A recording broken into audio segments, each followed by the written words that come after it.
So we're here to talk about a subject that's very close to your heart today, music. Yes. Has music always played an important role in your life? I believe you come from a family of musicians.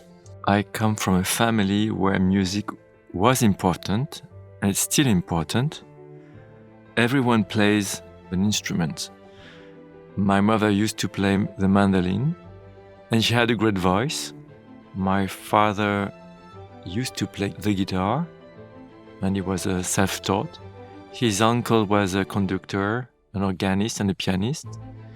His aunt was a violinist. My older brother plays the piano. My sister plays the violin. And what about yourself? I believe you like to play piano. You have a grand piano in your apartment in Paris, is that right? I'm lucky to have a grand piano at home. I think it's a beautiful object. It used to be the piano of my great-uncle. And it's something that brings me not only joy, but also peace. It's a moment of escapism. What do you like to listen to? Philip Glass is someone I really enjoy listening to.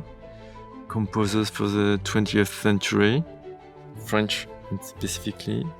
I love Chopin, I love Bach, I love some Mozart. Then I love operas. I'm talking about classical music mostly, but I love also modern music. Because we're going to be talking a lot about the parallels between music and composing a perfume. But when it comes to composing perfumes, do you actually prefer to do it in silence? The irony is, when I create perfume, I love to create in silence. Because if it's too noisy, same thing with light, if it's too bright, I get distracted. And I must connect my brain to what I smell. For each perfume I create, I spend a lot of time thinking what type of music I should tie it to. All the Maison soundtrack have been created, composed by one single individual, Yannick Alfayan.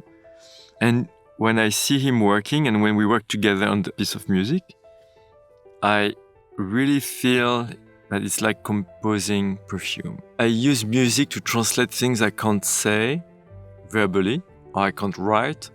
To me, music is a dimension to express things I can't say by words or can't say through smell. And to me, the piano is the instrument of the Maison. It's very important because I love the flexibility of the instrument. I love the diversity of all the instruments. I love the parallel between the number of notes, and you have black and white. It's a constrained environment. The same way, raw materials are the number of raw materials I have at my disposal. Basically, I compare it to the number of notes I have on the keyboard. And if you think about classical music, on the same piano, you can play Bach, Mozart, Liszt, Debussy, Ravel, Elton John. Why not? Same piano, same number of notes, so many different styles. And every time I think about that, it helps me to envision my raw material in a different way. It helps me to think about the formula in a different way and not necessarily look after a new ingredient that will help me to become more creative. Because creativity is not about that endless number of raw materials. It's not about the new ingredient.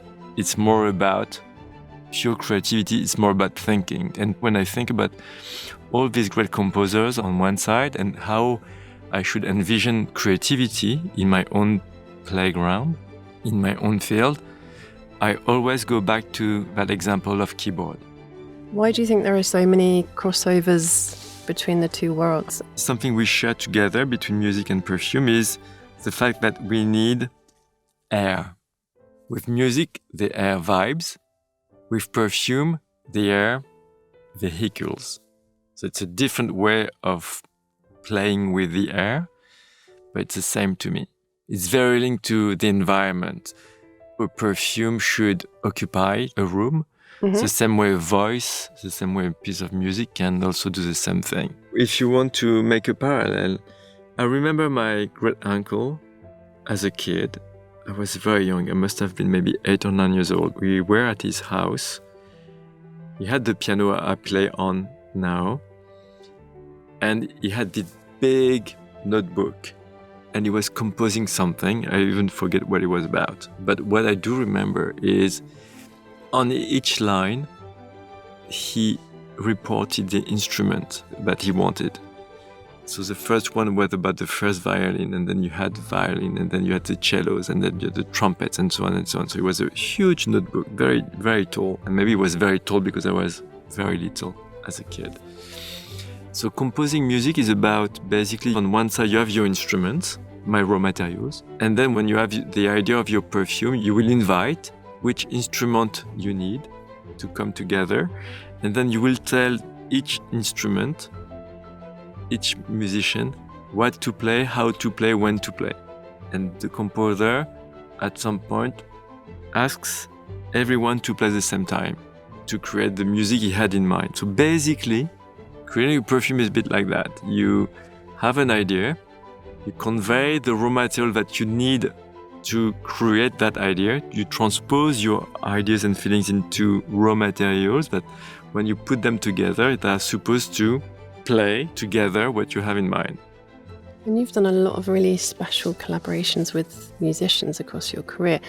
How do you feel about the fact that you've managed to connect the two worlds, and working with musicians, does it kind of liberate you?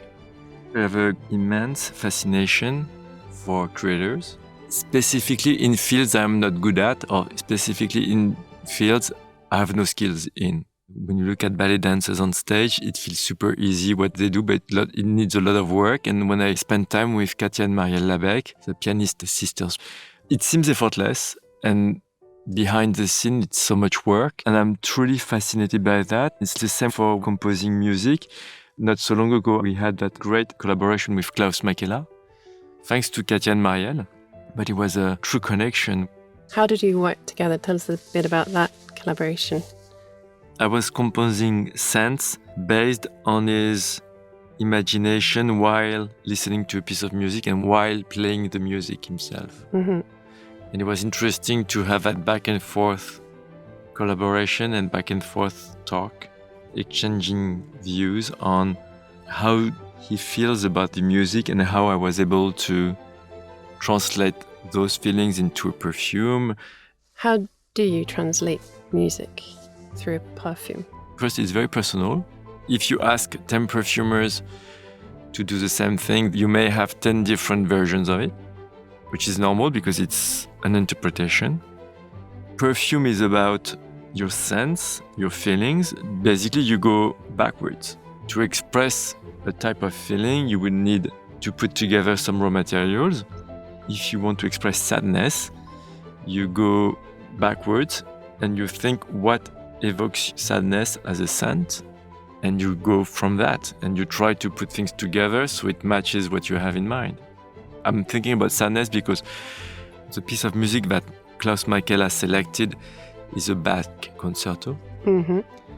So once you get that keyword, you do everything so the fragrance that you're creating should evoke to you something sad or something dark, something gloomy or something foggy. It depends on the product. But what kind of notes did you use to convey sadness, just out of curiosity?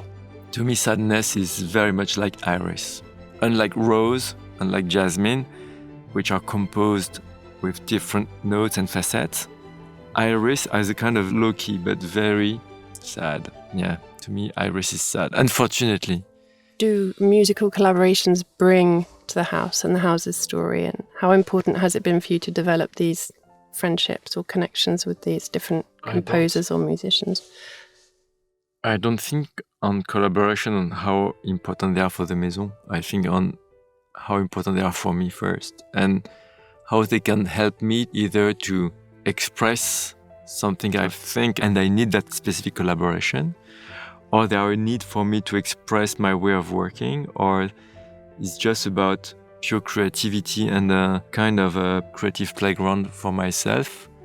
I'm thinking about working with Cyril Test on Salomé, for example, that piece from Richard Strauss. It was interesting because he was kind of unexpected to bring scent within an opera. The idea was to bring a scent was Salomé is dancing, bringing sensuality and also some purity, because in the original piece, Salome, and in the Bible, Salome is a teenager, so between being a woman and yet a child. And to be able to bring that into the perfume was very interesting, because this is not something I could do in a commercial way, No. obviously. It helps me to step out of my comfort zone, to create just in the idea of creating, and this is where I believe perfume can become an art form.